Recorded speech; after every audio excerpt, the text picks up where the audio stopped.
Atrial fibrillation is the most common clinically significant arrhythmia, one that you will surely encounter in the hospital and in the ambulatory setting. Most of you by now are probably familiar with the two pillars of treatment for it: prevention of stroke and controlling the heart rate. However, AFib has much more complexity to it.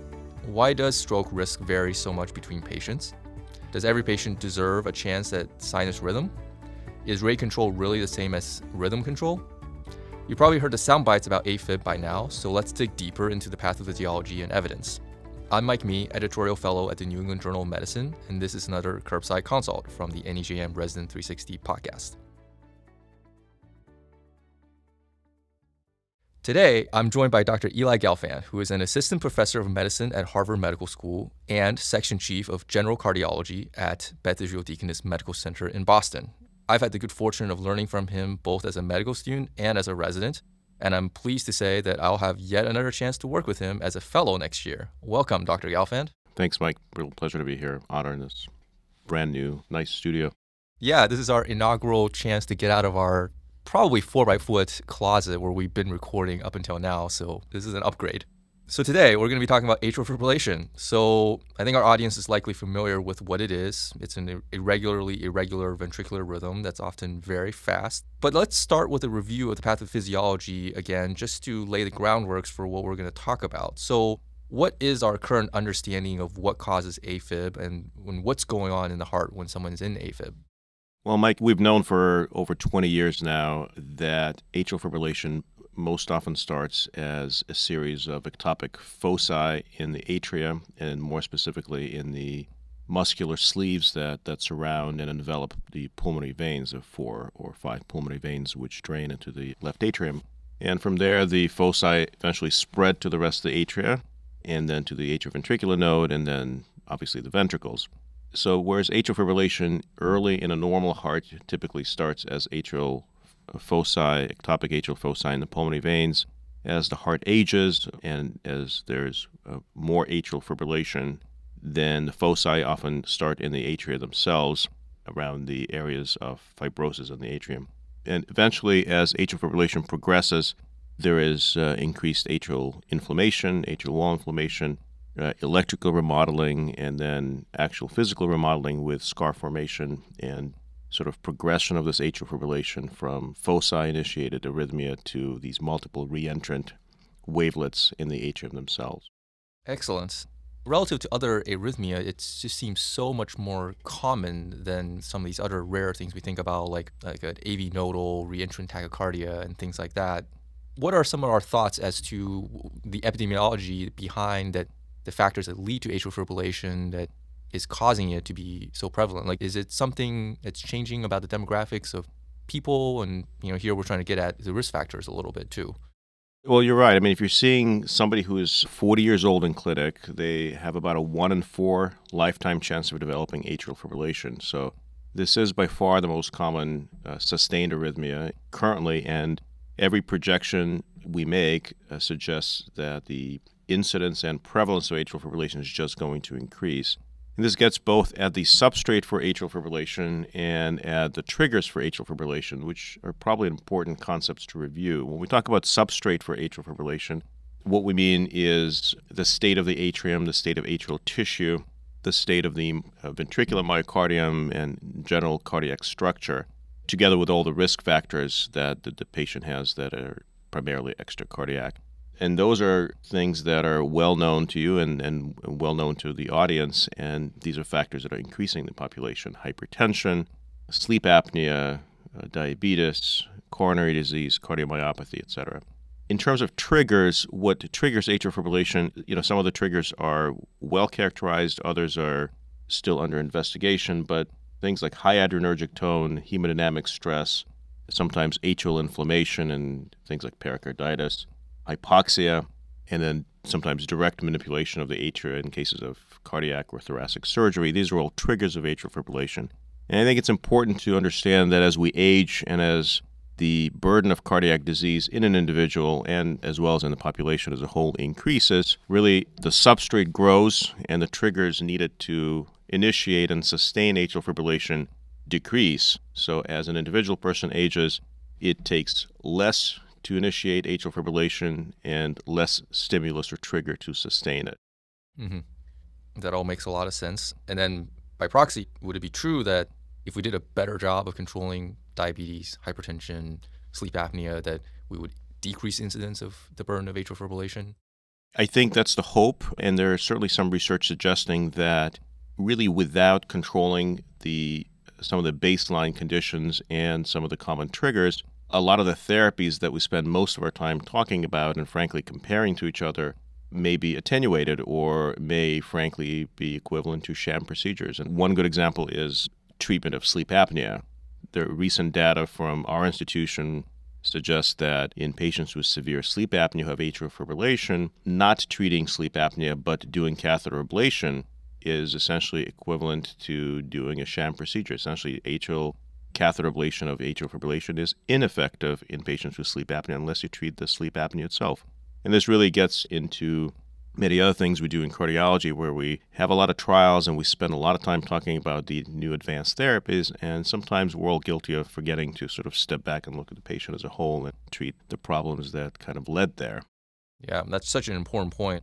So let's address one of the first pillars of atrial fibrillation management, which is this association with stroke. It seems to have come about because of epidemiology studies that we've noticed that the patients we observed to have atrial fibrillation tend to have a higher chance of stroke. Now, what could explain the pathophysiology behind the link of AFib and stroke risk? This is one of these trick questions, Mike. Now, I know you don't mean it for it to be a trick question, but it's more complicated than I think sometimes it seems. We've always been taught, at least I was taught in medical school, that essentially the reason you have stroke and atrial fibrillation is a single one, and that is, instead of this free-flowing river of blood in the atrium, there's more of a swamp in the atrium. And, in vast majority of patients, the left atrial appendage serves as a nidus for blood stagnation and eventually clot formation, and then this clot dislodges and goes to the brain, or really anywhere else, but goes to the brain and causes a stroke. And in large part, this is true in that we have extensive data to suggest that, in more than 90% of patients with non-valvular, non-rheumatic atrial fibrillation, the clots indeed form on the left atrial appendage. And there are even reports with echo of sort of just happening to do imaging during this clot dislodgement and travel through the heart. So that mechanism is certainly there, but there's probably more to it. One issue is that, again, there are studies showing that there's atrial inflammation in atrial fibrillation, and inflammation begets procoagulable state. And so, stroke in atrial fibrillation is not just a hemodynamic disease, it's a pro-inflammatory disease of the atria and the cardiac myocardium. And of course, the other issue is that patients who develop atrial fibrillation have some of the common risk factors shared by the population as a whole as a risk factor for stroke. So folks with hypertension and diabetes and vascular disease are more likely to get atrial fibrillation and are also more likely to have a stroke. Folks who are older are more likely to get atrial fibrillation and more likely to get a stroke for all the other reasons, which are beyond the scope of this podcast. So there is this coexistence of risk factors for AFib and stroke, independent of just this hemodynamic clot model.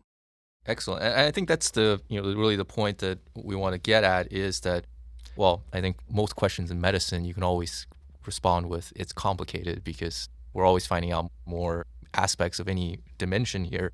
And certainly I was taught the very same thing in medical school too, that people form clots in the left atrium because it's just not passing the blood by as easily and rapidly as a normal heart does, and the pooling of the blood is probably what makes you form these blood clots. And as you mentioned, the fact that closing the left atrial appendage seems to help in certain situations also argues in favor of that hypothesis. But it's interesting that there is all this other evidence suggesting that, these patients just have general risk factors for having stroke.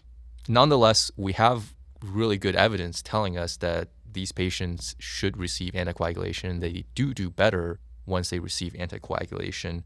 Maybe we can talk a little bit about what are the ways that we can make this determination. A new patient presents with atrial fibrillation and let's say they're persistently in it. How should we make that determination? Right. Well, I think you mentioned, persistent atrial fibrillation, and it's probably good to step back and just define some terms because we do frequently use these terms in clinical practice, but also in trials. Yeah, that's a good point. And when we talk about duration of atrial fibrillation, the terms themselves perhaps don't matter as much, except they help us get on the same page about a particular patient and also help us enroll the right patients in the right trials and also interpret the trials. But in general, we refer to paroxysmal atrial fibrillation as a fib that continues for less than 7 days and then patients convert spontaneously. When atrial fibrillation persists for more than 7 days, we call it persistent. And when there is really not a great opportunity to get the patient out of atrial fibrillation, we sort of concede that the patients are more or less going to spend the rest of their life in atrial fibrillation. We refer to it as permanent or chronic atrial fibrillation. There are some sort of electrophysiologic further subdivisions and classifications which I think are less relevant to the general audience. But I think getting back to your question, I think the first thing I often teach the medical students and the residents is that 40% of patients with atrial fibrillation are completely asymptomatic. So 4 out of 10 patients don't really know they have atrial fibrillation the first time they get it. And so stroke is often the first symptom. And strokes in atrial fibrillation tend to be large because, of course, as we just discussed, there typically is a clot in the left atrial appendage, and that clot is typically not small. And when it embolizes, it tends to occlude a major intracranial artery. So a devastating stroke can be the first symptom of atrial fibrillation. And conversely, when somebody is in atrial fibrillation in your office, these large strokes are really what you have to worry about and think about when you're deciding whether to put a patient on a blood thinner. When talking to patients about what the risk of stroke is, I often start with just a general statement that on average, having atrial fibrillation quintuples your risk of stroke compared to somebody who never has atrial fibrillation. Now, as you mentioned correctly, there is a very wide spectrum of risk of stroke among patients with atrial fibrillation, and we tend to use some of the conventional risk scores. We, for years, used something called the CHADS-2 risk score, but we've migrated to another risk score called the CHADS-VASC score, and it's sort of easily accessible online if the audience isn't exactly familiar with it. There's also a good website called chadsvasc.org, which is basically an online calculator for stroke and bleeding risk in atrial fibrillation. And for those of us who use electronic medical records, you can also click a button and directly paste the result into your note for sort of better clinical communication. And the CHADS-VASC score, just to review, uses fairly common sense risk factors of stroke and AFib, such as congestive heart failure. So C stands for congestive heart failure, H for hypertension, A stands for age, where you get 2 points for being 75 or older, or 1 point for being 65 to 74. D stands for diabetes. S stands for a stroke, for which you get 2 points. VASC stands for vascular disease, and then there's also a point that women get for gender because women have a slightly higher risk of stroke in atrial fibrillation. And the CHADS-VASC score in particular stratifies patients into low, intermediate, and high risk groups, where if you have a CHADS-VASC score of 1, the annual risk of stroke is approximately 1%, whereas if you have a CHADS-VASC score of 9, which is the most you can get, the average risk of stroke is about 15%. So really there's a 10 to 15-fold difference between the lowest and the highest risk groups.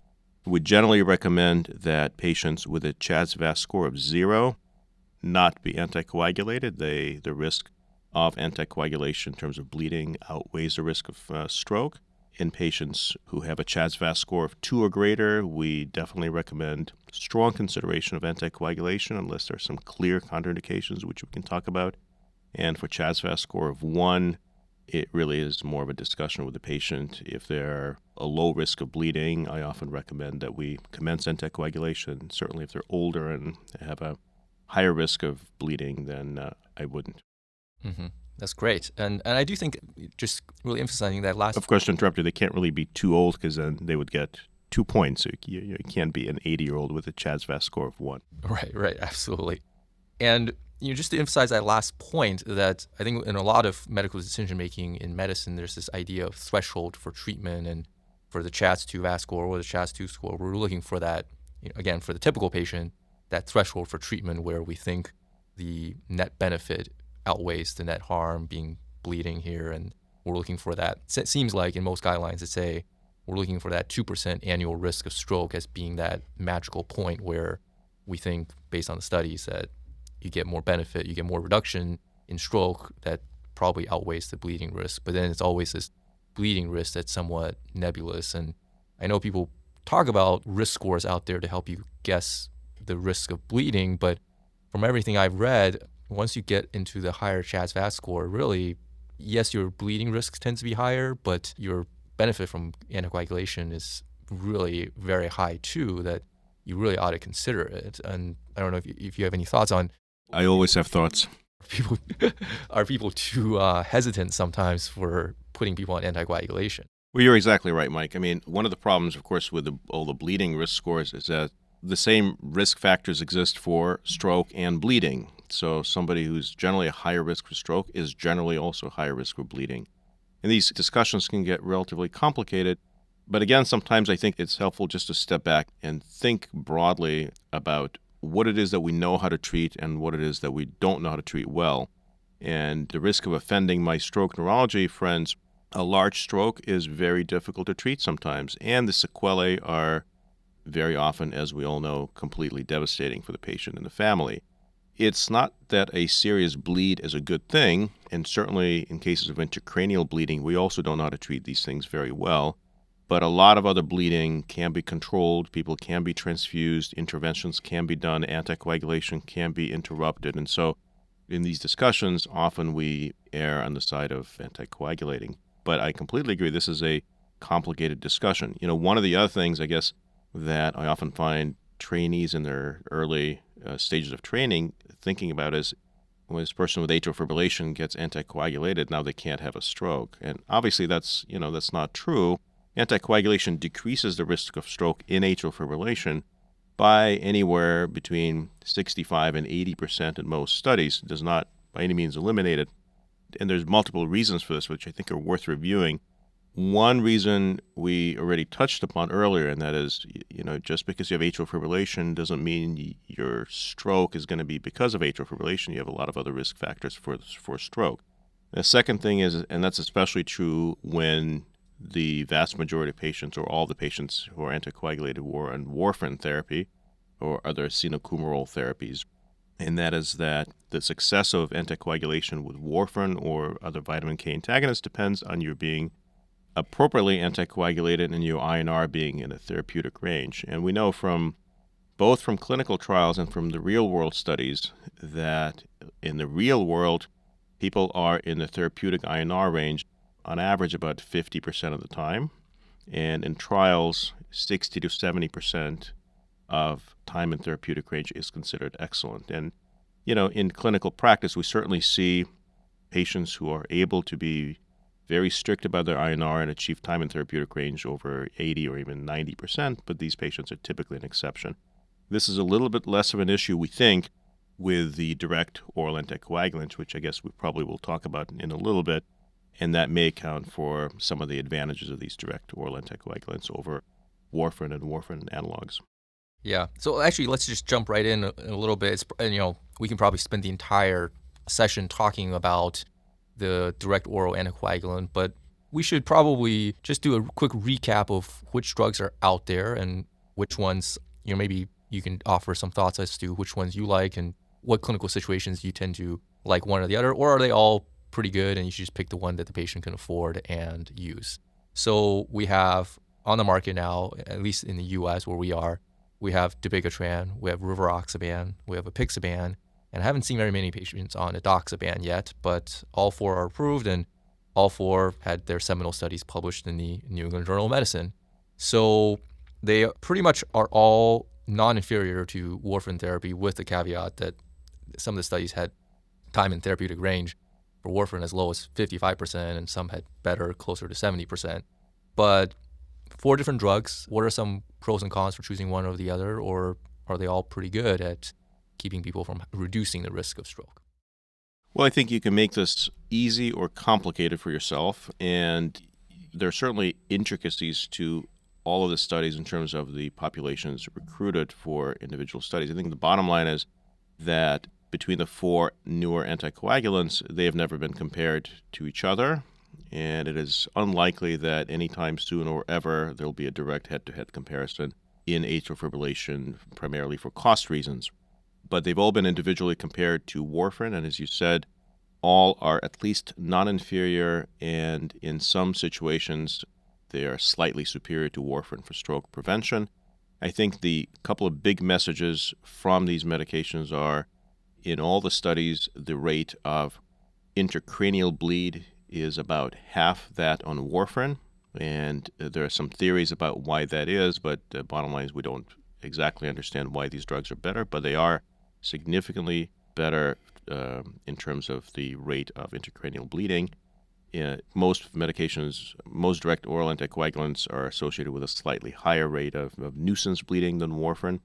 But in general, I think the big message is they are substantially more convenient for patients than warfarin, but more expensive. Although the insurance coverage has been actually quite good recently, especially since more of them came on the market.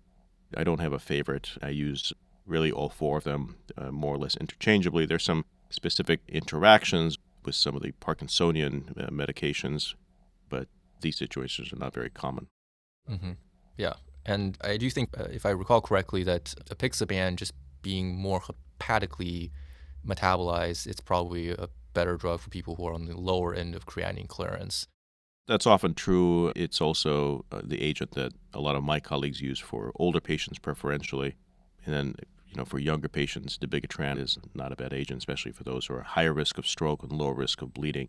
The issue of bleeding while on the newer anticoagulant agents or direct oral anticoagulants comes up frequently and certainly was of major concern when the first few of these medications came on the market.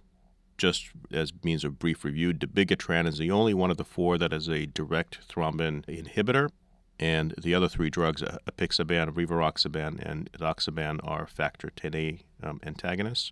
So the mechanism of action is slightly different, but in terms of reversal, there is now an agent, the name of which I have an incredibly hard time pronouncing. Yeah, but it's, I don't think I can pronounce it either. Right. So the trade name is Praxbind, but the generic name, which of course we all try to use, is idarucizumab, but I'm sure the company will correct me. But in any case, it's a monoclonal antibody that is now available. It's stocked in most emergency departments. It's very expensive. I think it's over $3,000 a dose. But the effects of dabigatran specifically can be reversed very quickly. There's a drug in the pipeline, fairly late in the pipeline, hopefully will be approved, which is going to be available for reversal of factor Xa inhibitors, and that's andexanet alpha, which is actually kind of an interesting molecule. It's a decoy receptor, for which I understand the drugs basically have a higher affinity than for the native receptor, so that it's a drug that fools the circulating molecule into basically seduces it into binding to it instead of the real receptor. And so that's not on the market yet, but the hope is that it will be within a few months to a year or so. And we can also point the listeners to, on our webpage, some of the studies, again, which were published in the New England Journal, both the study for idarucizumab and... I think you're doing a better job of this. or the andexanet alpha. So I do want to bring up this one just crazy observation, which, again, I'm not paid by the makers of apixaban to say this, but, we did publish the Averroes trial where it was compared apixaban to patients taking warfarin who, for some reason, it was comparing apixaban to aspirin in patients who couldn't be on a vitamin K antagonist for anticoagulation. And they found that the bleeding risks, in terms of major bleeding risk, was relatively similar. And that's just amazing to me that a true anticoagulant at therapeutic doses would have similar profile to aspirin. Now, granted, the patients weren't all taking baby dose aspirin and some were on higher, but I think it drives home for me that, at least compared to warfarin, these drugs probably do have lower bleeding risk. And what happens when they do bleed is an entirely other question, but, having a major bleeding on warfarin, even with reversal, doesn't mean they're going to be saved from that catastrophic event. Correct. I think that study also pointed out the fact that taking aspirin is not an entirely benign proposition. There's a substantial bleeding risk associated with taking aspirin. Yeah.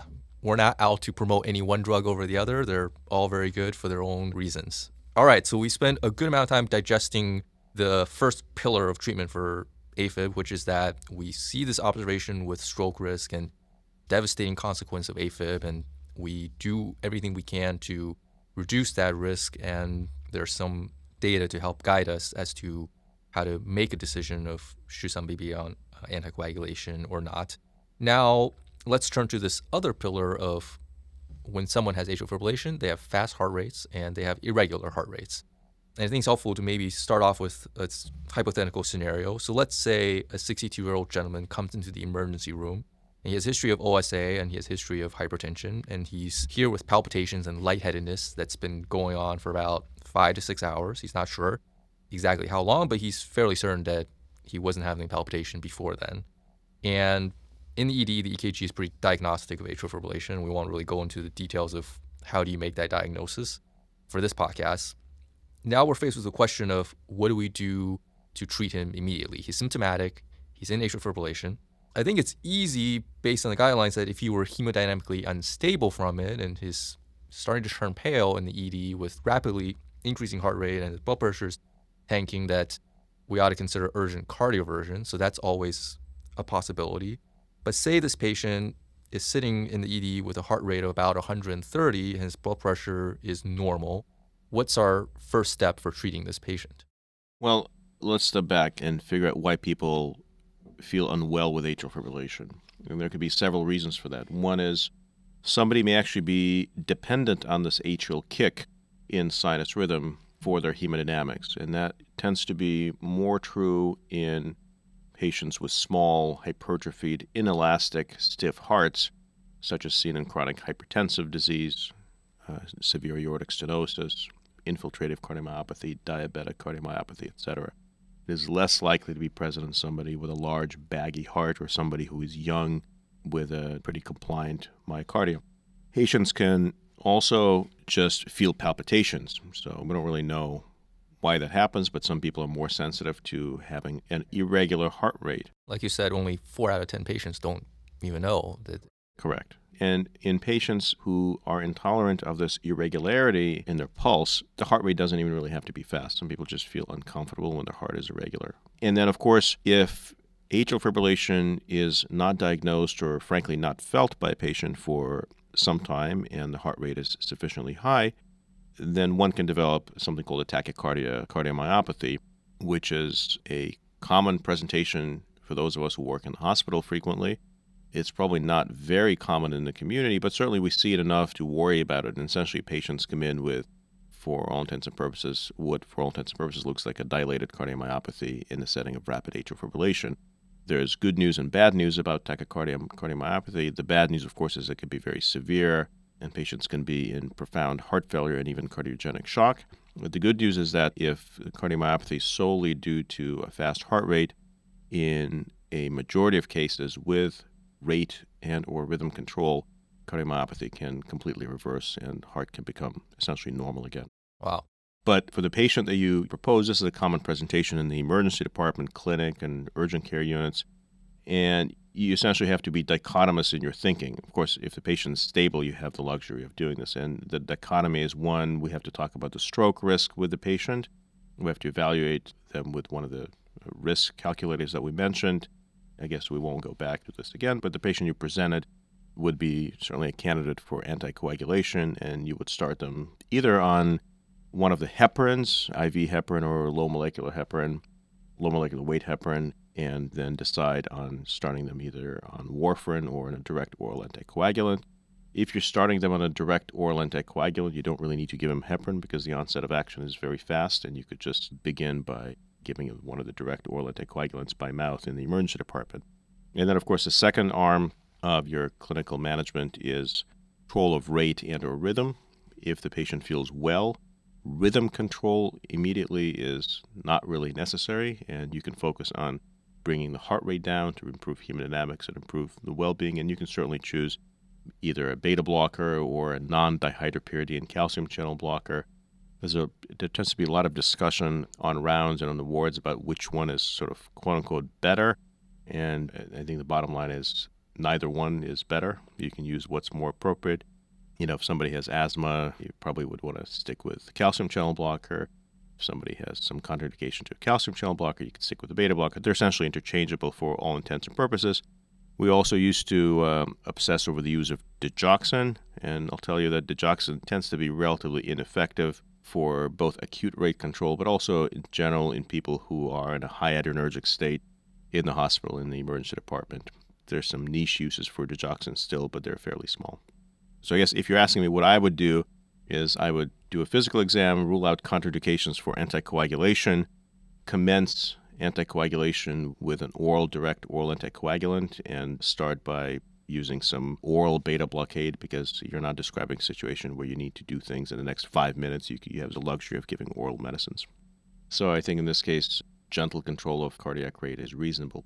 Again, we were fairly dogmatic before. Several recent studies came out about controlling somebody's heart rate and atrial fibrillation very tightly. We wondered whether they would do poorly if we're a bit more liberal or lenient with their heart rate control.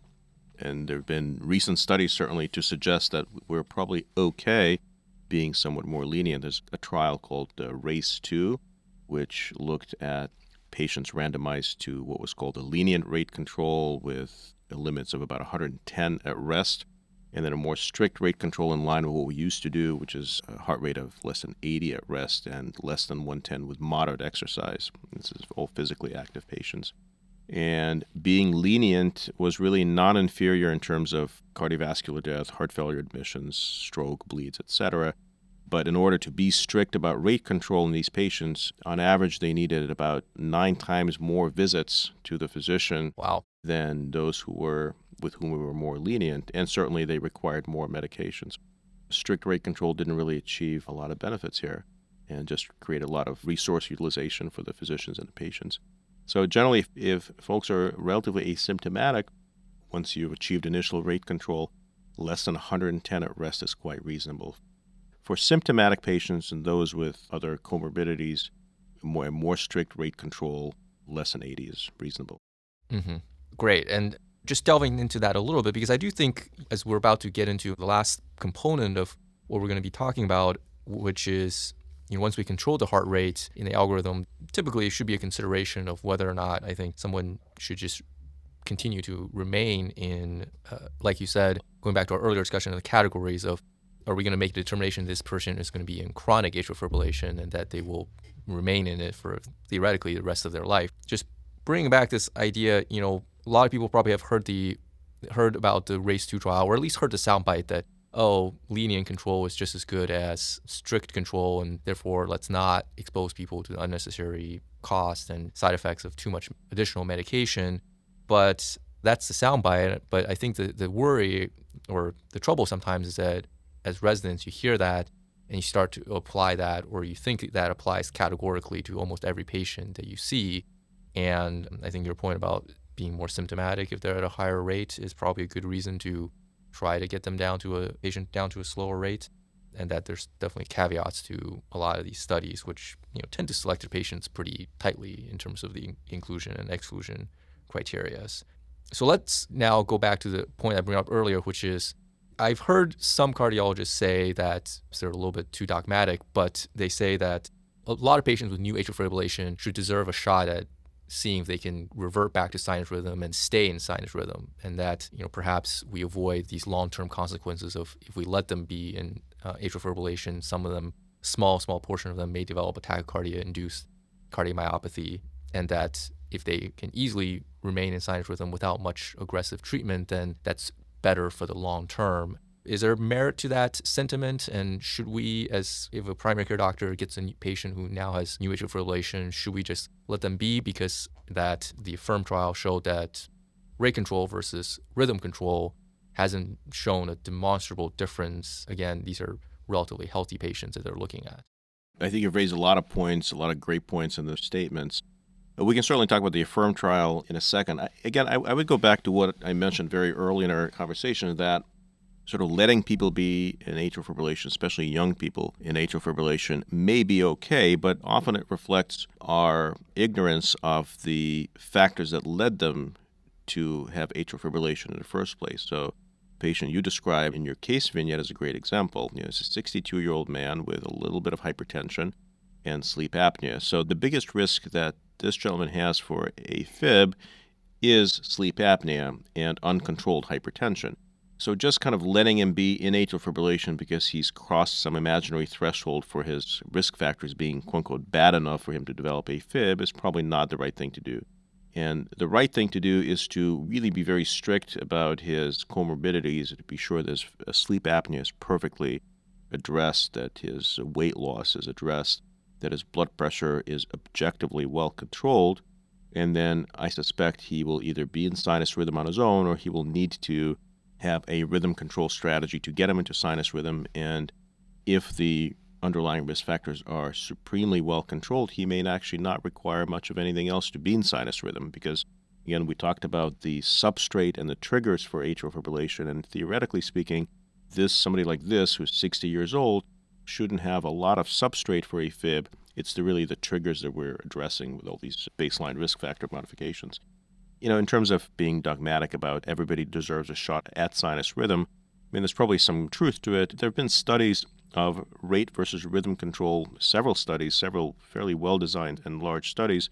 You mentioned AFFIRM, which was, I think, the first and probably still the largest study of rate versus rhythm control, something like 4,000 patients. And they were basically randomized to control of rhythm with mostly antiarrhythmic drug therapy versus just rate control, and essentially this study showed no survival advantage to rhythm control. There's actually a slight trend towards increased survival with rate control, especially if the patients were older and had no heart failure. But there's a lot of criticisms about all of these studies, including AFFIRM. First of all, if you look at how many patients actually were in sinus rhythm at, let's say, 5 years in this study, it's not a surprise that in the rate control group, only 35% of the patients were in sinus rhythm because we essentially made no attempt to control their rhythm, no special attempt, I should say. But in the strict rhythm control arm, still only 65% of the patients were in sinus rhythm, despite the best attempts to control their rhythm. There's also not a lot of younger patients in that trial, so it may not be generalizable to our younger atrial fibrillation population.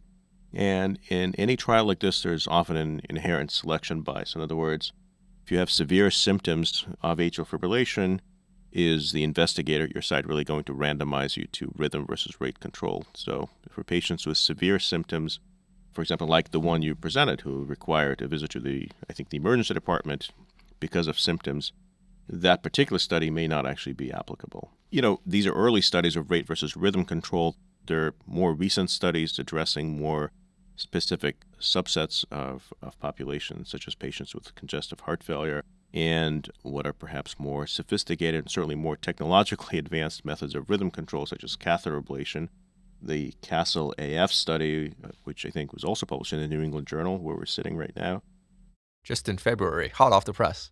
Is that correct? Yes. Did I get the journal right? Are we at New England Journal or is this JAMA? Sorry. In any case, the CASTLE AF trial looked at symptomatic heart failure patients, class 2 to 4 heart failure, low EF, I think less than 35%, and randomized them to catheter ablation versus medical therapy. And in the medical therapy arm, the investigator basically could choose what to do. It could be rhythm control, it could be rate control. And they showed that catheter ablation was associated with a decreased rate of death or heart failure hospitalization, fairly substantial absolute decreases of 16% in death or heart failure hospitalization. And mortality alone was reduced by 12%. Also, a lot of criticisms about the trial where, it's an open label design and rhythm control was encouraged. So pure rate control versus ablation weren't really compared. And that's often the strategy that is safer in older patients with severe congestive heart failure. But regardless of the criticisms, or I guess criticism notwithstanding perhaps, there's some intriguing data where it's not as simple as you're just going to choose rate control because it's really no worse than rhythm control. The selection can be fairly intricate. But again, I think, I know I mentioned this twice already, but for the listeners, but as we get into these more and more complicated discussions about exactly which antiarrhythmic drug we choose for exactly which patients, which I don't think we should get into today anyway, definitely. Various algorithms for how much structural heart disease you have to be safely use this drug, et cetera, et cetera. Really, what's probably more important is stepping back and looking at what factors may have led to development of atrial fibrillation in this particular patient that you're taking care of, and trying to address these really before or at least together with treatment of atrial fibrillation itself.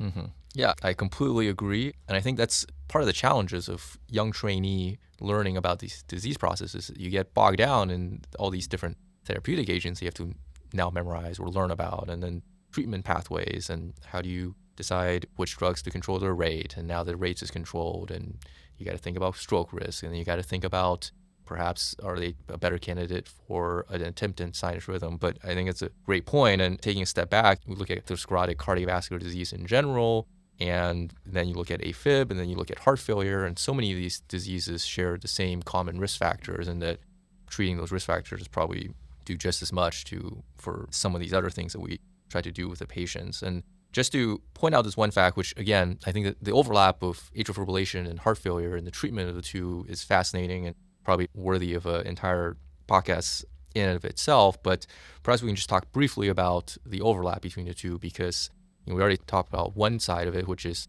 tachycardia. Chronic tachycardia can lead you into heart failure, and there's thought that that just gets into a vicious cycle. And then on the flip side, it seems that being in heart failure puts you at perhaps higher risk of developing atrial fibrillation. So I guess the CASO-AF kind of gets at this idea that the two really can get into this vicious cycle, and that perhaps we're trying to break it in this case, or other cases where we want to do better with sinus rhythm. Yeah, I don't know what the take-home point is, honestly, of CASTLE-AF. I've been thinking about it for a few months now. It's clear that the patients enrolled in CASTLE-AF are sicker than an average atrial fibrillation patient. And certainly once you develop heart failure of any etiology, this again gets into the substrate and trigger discussion. There's vastly more substrate for not just atrial arrhythmias, but ventricular arrhythmias. There's a concept of cardiomyopathy, not just being a ventricular cardiomyopathy, but the atrial cardiomyopathy. And there are lots of intriguing data, for example, for actually visualizing atrial scar with the newer imaging modalities such as late gadolinium enhancement technique, cardiac MRI. So we know that once people develop cardiomyopathy, there's more fibrosis in the heart, not just in the ventricles, but in the atria. And we know that the more fibrosis there is, the more atrial fibrillation there is. And then we know that, again, a higher fibrosis burden probably predicts recurrence rates of atrial fibrillation even after catheter ablation. So there's a very complex relationship between cardiomyopathy in the classic sense, disease of the ventricular myocardium, and disease of the atrial myocardium and atrial arrhythmias. And I think it's incompletely understood, but CASTLE-AF gets us in the right direction. Yeah, and I think part of the goal of this podcast is, I think because AFib is so common, most of our listeners probably have thought or have been taught a lot of the basic principles of managing it. And I'm hoping that through this episode and our discussion, we're revealing a little bit the complexity behind the scenes, and that it's not just as simple as put them on a beta blocker, start them on an anticoagulant, and see how they do. And that a lot of really smart people are doing very interesting investigation into atrial fibrillation. What is it? Why is it so common? And how else can we better understand the disease process? That's right. Excellent. So let's just recap briefly what we talked about and give our listeners some take-home points. So we started off today talking about the first pillar of atrial fibrillation, which is its link between AFib and stroke risk. We discussed a little bit the pathophysiology of what might cause stroke in the first place, both from a hemodynamic mechanical perspective, but perhaps maybe also from just a general prothrombotic association. We talked about using the CHATS-2 VAS score as an assessment of how high somebody's risk is and figuring out the threshold for when to treat them. We then moved on to a brief discussion of the direct oral anticoagulants compared to warfarin as options for anticoagulation. Then for the second half, we touched upon how to manage the other side, which is the fast heart rate associated with atrial fibrillation, controlling it in the acute setting with beta blockers or calcium channel blockers if necessary. Otherwise, we can maybe have a bit more time if the patient is feeling okay, not as symptomatic, to take our time with slowing their heart rate down, controlling it. That, yes, in the typical patient, lenient control may be just as good as strict control of heart rate, but that all depends on the symptoms and the patient's degree of comorbidity. And that, yes, trials have shown that being in sinus rhythm perhaps is the same as being in persistent or chronic atrial fibrillation in perhaps an older patient population, but there are still cases where we ought to think about getting a patient into sinus rhythm. Anything I've missed or any other take-home points that you want our listeners to walk away with? No, I think you've summarized everything very nicely. I guess one quick thing I would mention for the early career listeners is atrial flutter, which often is described as the cousin of atrial fibrillation, and you would recognize it in the ECG by these classic sawtooth pattern waves, flutter waves. And often, unlike atrial fibrillation, where we talked about the wavelets and atrial foci in the pulmonary veins, most cases of atrial flutter are caused by a macro reentrant circuit, so kind of a large circuit, mostly in the right atrium, though it can sometimes be in the left atrium as well, but mostly in the right atrium. The antithrombotic management is essentially the same as in atrial fibrillation. The rate control is sometimes a little bit more difficult, but the good news is about atrial flutter is that catheter ablation is actually remarkably effective for that particular arrhythmia, and the cure rates of atrial flutter with catheter ablation are in excess of 90%. So if you see somebody in atrial flutter, I would say three things. One, don't forget to anticoagulate. Two, look for the cause of atrial flutter somewhere in the lungs.